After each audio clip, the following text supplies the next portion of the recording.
Le cor d'Alfred de Vigny. J'aime le son du cor le soir au fond des bois.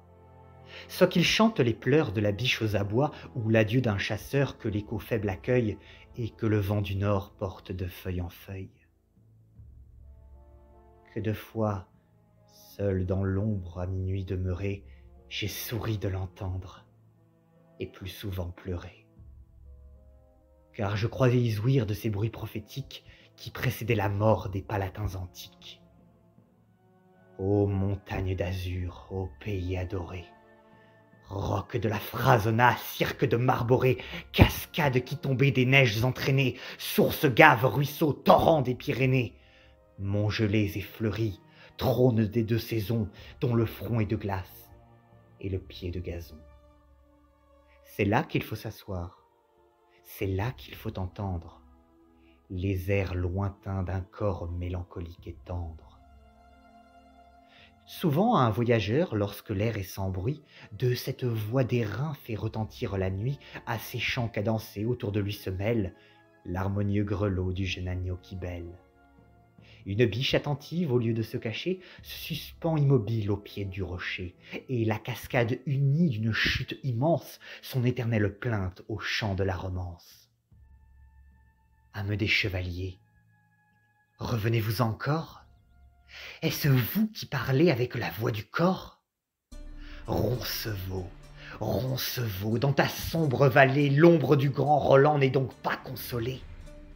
Tous les preux étaient morts, mais aucun n'avait fui. Il reste seul debout, Olivier près de lui. L'Afrique sur les monts l'entoure et tremble encore. « Roland, tu vas mourir! Rends-toi » criait le mort. « Tous tes pères sont couchés dans les eaux des torrents. » Il rugit comme un tigre et dit « Si je me rends, Africain, ce sera lorsque les Pyrénées, sur l'onde avec leur corps, rouleront entraînés. Rends-toi donc, répond-il, ou meurs, car les voilà. » Et du plus haut des monts, un grand rocher roula. Il bondit, il roula jusqu'au fond de l'abîme, et de ses pins dans l'onde, il vint briser la cime. « Merci, cria Roland, tu m'as fait un chemin. » Et jusqu'au pied des monts, le roulant d'une main sur le roc affermi comme un géant s'élance, et prêt à fuir l'armée, à ce seul pas balance. Tranquille cependant, Charlemagne et ses preux descendaient la montagne et se parlaient entre eux.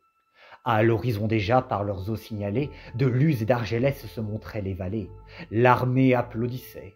Le luth du troubadour s'accordait pour chanter les saules de l'Adour. Le vin français coulait dans la coupe étrangère. Le soldat, en riant, parlait à la bergère. Roland gardait les monts. Tout se passait sans effroi, assis nonchalamment sur un noir palefroid qui marchait revêtu de housses violettes. Turpin disait, tenant les saintes amulettes, « Sire, on voit dans le ciel des nuages de feu. Suspendez votre marche, il ne faut tenter Dieu. Par Monsieur Saint-Denis, certes ce sont des âmes qui passent dans les airs sur ces vapeurs de flammes.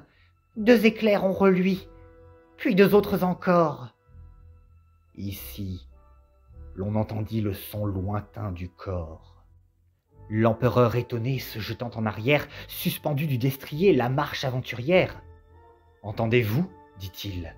« Oui, ce sont des pasteurs rappelant les troupeaux épars sur les hauteurs, » répondit l'archevêque, ou la voix étouffée du nain vert Oberon qui parle avec sa fée.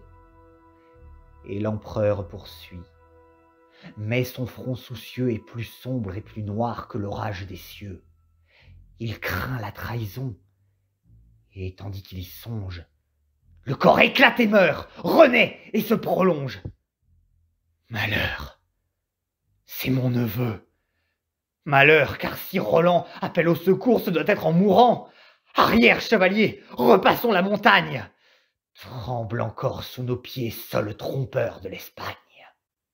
Sur le plus haut des monts s'arrêtent les chevaux. L'écume les blanchit sous leurs pieds, Roncevaux. Des feux mourants du jour à peine se colorent. À l'horizon lointain fuit l'étendard du mort. Turpin, n'as-tu rien vu dans le fond du torrent? J'y vois 2 chevaliers, l'un mort, l'autre expirant. Tous 2 sont écrasés sous une roche noire. le plus fort dans sa main, élève un corps d'ivoire. Son âme, en s'exaltant, nous appela 2 fois. Dieu, que le son du corps est triste au fond des bois.